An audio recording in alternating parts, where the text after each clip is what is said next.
My name is Alyssa. I've been married to my husband, Smith, for 3 years. I work as an insurance sales agent. Although I have flexible hours, I work on commission. So sometimes I get home later than Smith during busy periods. Smith has always been there for me, running his small business. We had a pretty good arrangement. I didn't have much time for housework, and Smith didn't mind doing it. But the issue has always been with my sister-in-law. My in-laws are really great people who have never mistreated me. However, sister-in-law is super attached to Smith. From the beginning of our relationship, she's been causing me problems. Despite multiple warnings from my in-laws, Smith has always taken her side. We argue about it now and then, but since we only see sister-in-law a few times a year, I didn't make a big deal about it. However, that doesn't mean I don't hold some resentment towards her. For example, I like a particular brand.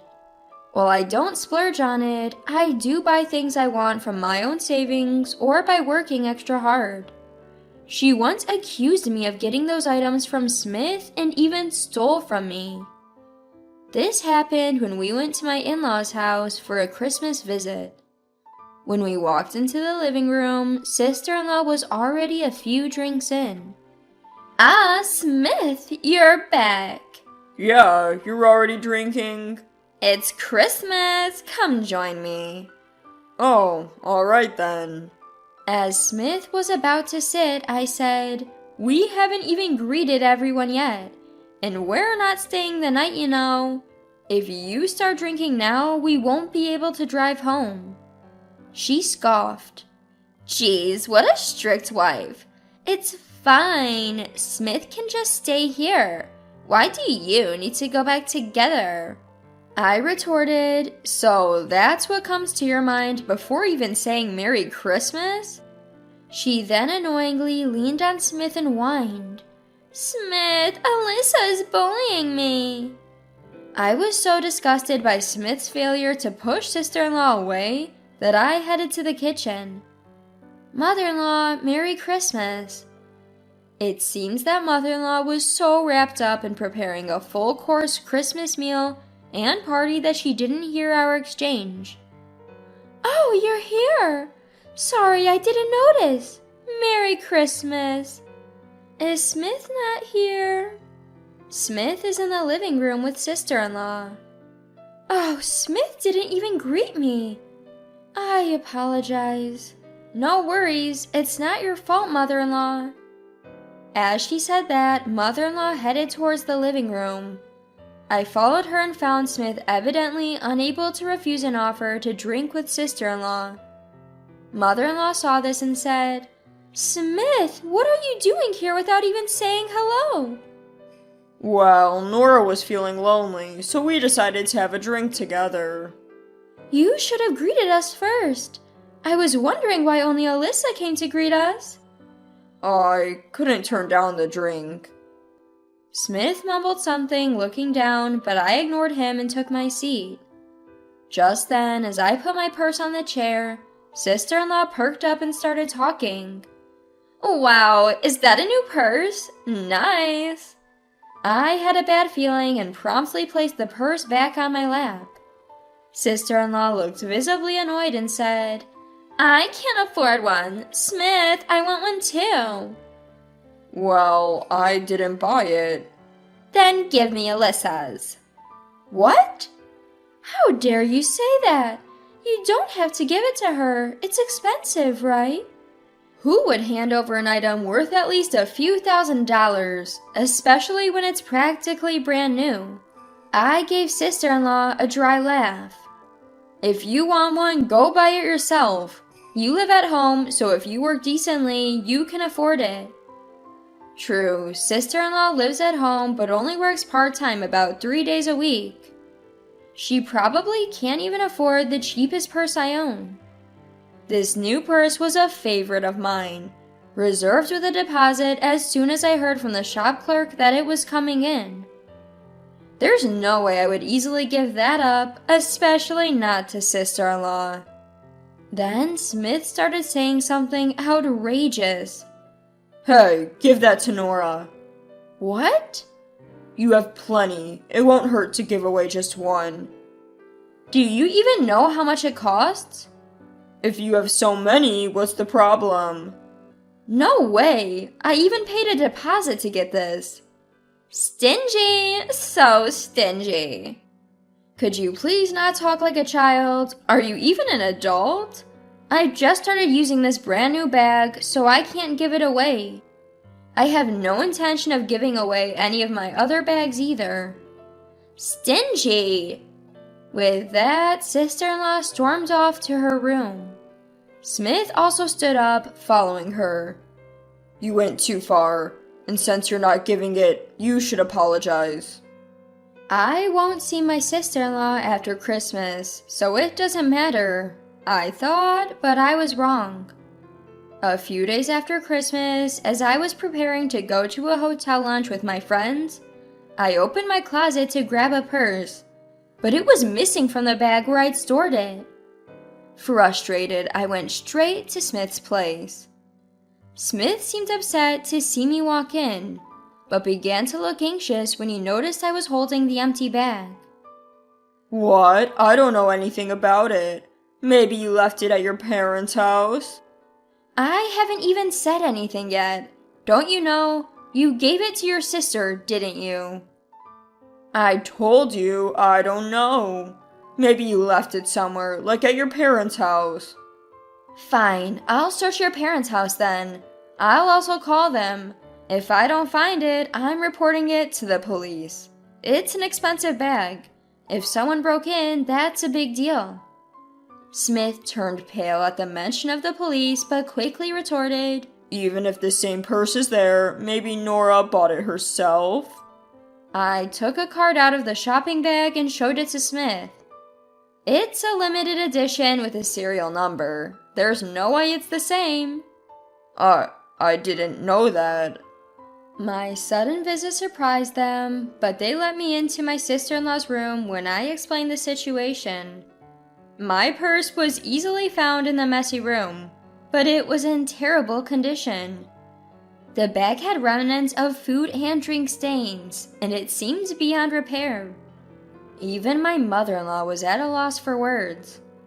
Suddenly, my sister-in-law, perhaps realizing someone was in her room, barged in shouting, "What are you doing? I told you not to come into my house." "Just give me back my purse." "Actually, you can keep it. Just give me the money back." "What are you talking about? I bought it." Probably coordinated with Smith. When sister-in-law said that, she had a smug look on her face and seemed quite pleased with herself. So I told her the same thing I had told Smith. "I've already explained this to Smith, so you should pay me back." "But Smith gave it to me. It's mine, and it was a gift, so it doesn't matter." Here was my sister-in-law acting like a child, even in her 30s. It was more pathetic than annoying at this point. My head was starting to hurt, but wasting a few $1,000s was out of the question. "All right, I'll file a police report. It's theft, right?" Mother-in-law was the one who reacted. "Please, no police. She's still my daughter. I'll cover it, and Nora can pay me back from her salary. Please." Mother-in-law looked at me with tearful eyes. It tugged at my heartstrings, but I couldn't let it go. How about sister-in-law pays from her salary instead? If there's even one late payment, I'll file that police report. "What? Why should I pay?" "Be quiet. I won't let her go out, so I'll manage her bank account that her salary goes into until everything is paid back." "This doesn't make sense." I left mother-in-law to handle the situation and went home, still pondering how to deal with Smith. Then a plan came to mind. I'll probably end up divorcing him, but it doesn't matter anymore. The day of reckoning was approaching. Months later, the day had come. We had gone to my in-laws' house for some reason. Today was the day our new home would be finished. We had been invited by my in-laws to celebrate, and my bag was packed with divorce papers. The atmosphere was pleasant at first during the dinner. I might not even have to hand these divorce papers over, I thought. But Smith disappointed me as usual. "Hey, I wanted a house too! Give it to me!" Just as I suspected. My in-laws' eyes bulged out at the ridiculous request. Father-in-law choked on his tea, and mother-in-law was speechless. And then I waited for Smith's response. His answer was, "I'll give it to Nora. She won't be able to buy a home anyway. We can just build another one. If you oppose, we're getting a divorce." Too bad. I wish it was just drunk talk, but he looked serious. I hated the face he made, smiling while leaning on sister-in-law. Sighing, I said, "Fine, let's divorce. You can have the house." "What?" "Yes." "Yay, I got my dream home." Sister-in-law was jubilant, but I didn't care. "You get your dream life with sister-in-law in our home, Smith." Yay, Smith! The contrast couldn't have been starker. A jubilant sister-in-law, a frozen Smith, and me. I handed over the pre-filled divorce papers with a smile. "Would have reconsidered if you'd objected. Good luck." Smith seemed to realize what I meant and seemed deeply apologetic, but I had already left the table and didn't look back. In hindsight, maybe I should have watched his reaction. A few days later, we discussed asset division through lawyers. My in-laws must have talked some sense into him, as he agreed rather easily. Months have passed. I was living alone in an apartment I bought before marriage, peacefully taking care of my cat. Then, sister-in-law shows up. When I opened the door, there she was, deeply apologetic. "I'm sorry, help me." "Who are you?" "Don't talk like that, we were family once." "I don't recognize people like you as family. You're the one who said that, right? Besides, we're divorced, so we're literally strangers now." "Please, I can't make it on my own." Upon closer look, my sister-in-law was in rags. No wonder, Smith's earnings were less than the average temp jobs in the area. I said I'd leave the house, but I never said anything about continuing to pay the mortgage. The mortgage built around my income would be too much for Smith to handle. I bet the loan alone would swallow up his paycheck. Originally, the home was built so I could live there with Smith, but now I don't care anymore. "I never thought Smith would earn so little." Neither did I. Smith is what you'd call a freelance writer. If he writes, he makes money. If he doesn't, well, no income. Smith hates working. He gets sick if he has to do regular work outside, so a regular job is out of the question for him. He's tried it before but quit after a few months. So he was content doing housework while I was the main breadwinner. I provided almost all of our living expenses, and even the down payment on the house came from my savings. I found out that Smith boasted how he funded our lifestyle and splurged on luxury items without contributing to living expenses. And when we got divorced, I learned he had even taken on debt. Wanna guess what the debt was for? Presents for sister-in-law. I knew something was off when I saw high-end clothes and accessories scattered in sister-in-law's room, items she couldn't afford on a part-time job. My suspicions led me to discover thousands of dollars in debt on Smith's credit card. Sure, he could pay it off if he worked, but let's be real. Someone accustomed to a laid-back lifestyle isn't going to suddenly work hard. Why not sell the house then? "We've been cut off by Mom and Dad. They've sold our house and moved away. If we sell, we have nowhere to go. That caught me off guard. While my in-laws had always been soft on my harassing sister-in-law, I thought they would never actually abandon her. But it seems they'd finally reached their breaking point this time. No surprise there, with Smith falsifying his income and stealing the house from me, and sister-in-law sticking to him like glue. And then there's the home loan in tens of thousands of dollars. Even loving parents have their breaking point. It's what you chose, right? A home with just you and Smith. But Smith told me to sell my gifts, to work because we can't sell the house. That's on you. It's painful to see a 32-year-old crying at the doorstep. Actually, Smith is 10 years older than me. And believe it or not, sister-in-law is 8 years older than me. It's just pathetic that no one had set them straight before.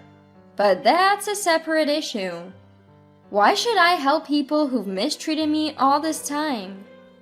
I'll be going freelance a month after the divorce. I have my professional connections from my diplomat days, so I'll be just fine. But that's for my future, not for the downtrodden sister-in-law standing in front of me now. Please, can you at least take over half the mortgage? I couldn't help but burst out laughing, which enraged sister-in-law, her face turning beet red. What the heck? I'm begging you. Let me make this clear. No, I won't pay the mortgage. Why should I pay for a house I no longer live in? But you're the sister-in-law. So, I'm no longer your sister-in-law, got it? If you keep this up, I'm calling the cops. Do you want a criminal record too? My sister-in-law was startled by the mention of the police and scampered away. It's likely that Smith and she will have to fend for themselves from here on out. They're both adults.